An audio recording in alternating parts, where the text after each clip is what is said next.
ateinantį savaitę, kas laukia, kokios pagrindinės energijos dvyniams, svarstykliams, vandeniams. Bendras fonas, pagrindinė jūsų nuotaika, nusiteikimas jūsų, kas ateina į jūsų gyvenimą, darbai, jūsų veikla, finansai, santykiai tiems, kas porose, kas jūsų laukia, vienišiems kokia tikimybė susipažinti, ką verta paleisti, kas teiks džiaugsmą, ko pasisaugoti ir patarimas, kaip tą savaitę praleisti kuo geriau, ką kortos pataria.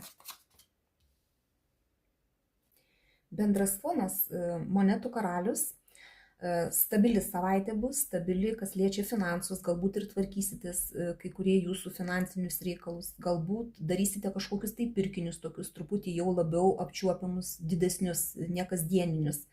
Nesakau, kad visiems tas bus, bet daugumai.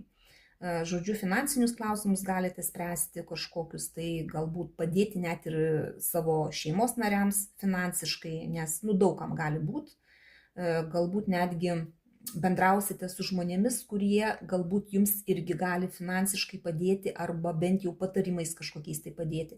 Na čia, bet stabili savaitė turėtų būti tokia, nebus kažkokių tai ten amerikietiškų kalnelių kažkokių tai, kad jūs ten lėksite, bėgsite, darysite kažką, čia kažkaip tai ramu bus. Vidinis nusiteikimas, nusiteikę būsit darbingai, bet čia tokie darbai, tokie rutininiai. Tai, kas yra pas jūs pastoviai, kaip visada, nieko čia naujo irgi nebus, tiesiog dirbsite savo darbus ir būsite nusiteikę tiesiog dirbti tos darbus, niekur neskubėti, daryti tai, ką įpratę ir tiesiog taip ir viduj jausitės, kad viskas yra monotoniška, taip kaip visada, nieko naujo, nieko kitaip. O kas ateina į jūsų gyvenimą, čia jau gynybinė pozicija, gali tekti ginti savo nuomonę, gali tekti susidurti su puldinėjimu iš aplinkos, ta prasme, kai reikia atstatyti savo pozicijas, kai reikia neleisti, kad jūs nustumtų nuo to, ką jūs jau užtarnavot, užkariavot, ką jūs pasiekėt, čia apsiginsit. Tiesiog reikia būti budriems, reikia neleisti, kad jūs nustumtų nuo jūsų tos pozicijos, kurioje dabar esate, čia bet kur gali būti.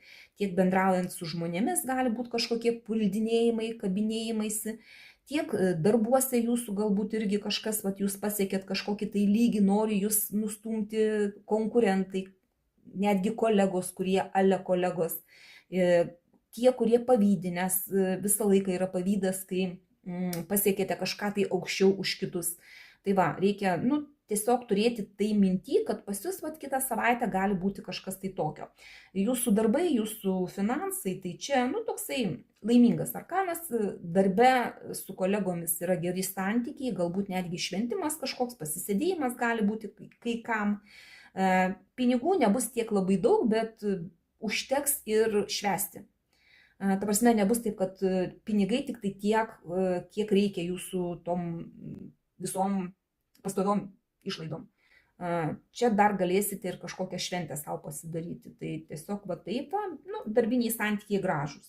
Kad ir ką jūs ten darytumėte, ar su klientais gražiai bendrausite, ar su kolegomis, ar jeigu vieni dirbat, vis tiek ten kažkokį tai darbą darysite, čia vis tiek turėsite bendraminčių ir bus jums tokia nusiteikimas, bent jau kas liečia jūsų darbus, jūsų veiklą, bus geras. Santykiai tiems, kas porose, tai čia poros moteris bus iniciatoriai santykiuose, viskas, kas vyksta, bet čia daug emocijų, čia galite ir mylėti, ir džiaugtis, ir šeima rūpintis, ir vyrų rūpintis, mergaitės. Bet gali būti ir tokių, truputį galbūt ir isterijų, ir tokių kojos trepsėjimų, čia kaip kam, nes emocijų čia bus daug. Tiesiog taurių karalienė, jinai tokia visokia būna, jinai gali būti labai, labai mylinti, bet kartais gali būti ir tiesiog verkianti, bliaunanti, isterikuojanti, tai čia matysite, kas pas jūs, Tiems, kas vieniši, kokia tikimybė susipažinti, tai kitą savaitę jūs nenorėsite nieko keisti, taip, kaip pas jūs yra, jūs vat stabiliai sėdėsite, jums viskas bus gerai, jūs gal net ir tingėsite užsimti kažkokiom tai paieškom naujų žmonių, ne? Nenorėsite bendrauti, nenorėsite niekur eiti, jums norėsis būti taip, kaip vat esate vat tuo metu, tokioj vat situacijoje, taip ir norėsis išlaikyti. Tai vat apie naujas pažintis kitą savaitę kol kas ne. Čia vat įdomi pozicija iškrito, ką reikėtų paleisti, ne? Ką vertėtų. Čia kaip ir šansas. Ir iš tos pusės, kad reikėtų paleisti šansus, kažkaip įdomiai skamba, kaip patarimas kortų. Bet čia galbūt reikėtų atkreipti dėmesį, kas yra jums siūloma, kokie jums šansai suteikiami. Galbūt tie pasiūlymai gali būti tokie jums visai nenaudingi. Iš pirmo karto atrodys kaip ir naudingi, o galiausiai pamatysite, kad jie, kaip tik tai, jums į minusą eina. Tai va čia gavę bet kokį naują pasiūlymą, kažkokį tai šansą kažką tai daryti, nežinau. Pagalvokit gerai, ta prasme, nepriimkit spontaniškai visko, kas yra jums siūloma, nes jeigu tokioj pozicijoje iškrito ir ką verta paleisti, tai tiesiog pagalvokit apie tai.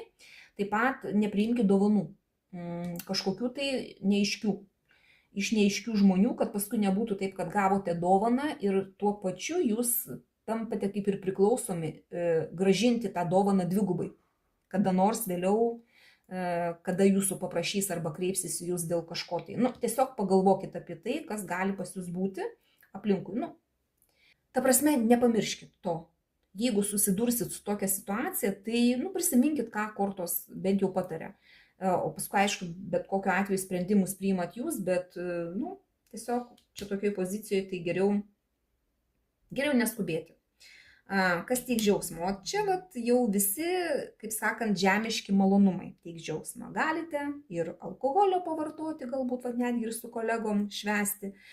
Galite ir šiaip džiaugtis gyvenimu. Čia gali būti ir daug aistrų, gali būti ir daug skanaus maisto, visokie persivalgymai, šopoholizmai, viskas, kas tik tai įmanoma. Taip pat gali būti ir manipuliacijos kažkokios tai, kurios jums teiks džiaugsmą. Galbūt jūs ten kažkur tai sumanipuliuosite kažkokioj tai pozicijoje su kažkokiais tai žmonėmis bendraudami ir tai džiugins jūs. Dėl to, kad gausit norimą rezultatą, kaip pavyzdys. Ko pasisaugoti? Lazdų ketvirtukas. Dar vienas ketvirtukas. Iš tikrųjų, čia yra stabilumo arkanas ir taip pat yra šventė gavus kažkokį tai rezultatą. Čia šventė, čia šventė. Iš tikrųjų reikėtų dar kartu su velniu, tai kas jums teikia džiaugsmą, bet vis tiek reikėtų pasisaugoti per ilgai, neužsisidėti šventėje, neužsišvęsti. Jeigu, pavyzdžiui, pradedat alkoholį vartoti kažkokį, tai neįlyskit per ilgai į tą alkoholio vartojimą kaip pavyzdys. Nes, reikia vengti to. Viskas gerai, kas yra su saiku. Net ir jeigu tai jums teikia džiaugsmą, saikingai viskas tvarkoja, bet kas per daug, tas nesveika. Tai nebereikalo yra tas pasakymas toksai. Ir kaip pragyventi tą savaitę, kuo geriau patarimas, konkurencinis arkanas.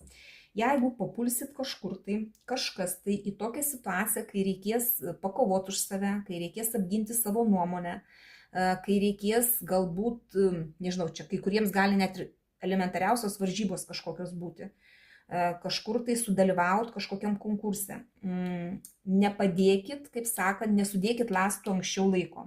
Tiesiog pakovokit už save. Tikimybė laimėti labai didelė. Čia irgi tas toksai gali būti, kad reikės ginti savo nuomonę, tai čia irgi konkurencija didžiulė ir konkuruokit. Būkit tie, kurie ginatės, jeigu jūs puola. Nesėdėkit ramiai ir nepriimkit to, kas jums yra primetama, jeigu jums tai yra nenaudinga, nepalanku, jūs to nenorite, nesutikit su tuo.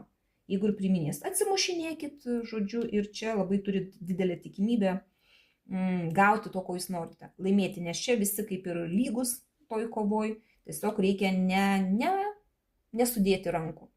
Tai va, tokia savaitė, tokios energijos pagrindinės, visai, sakyčiau, nebloga, paimkite tik tai, kas rezonuoja, visą kitą paleiskite.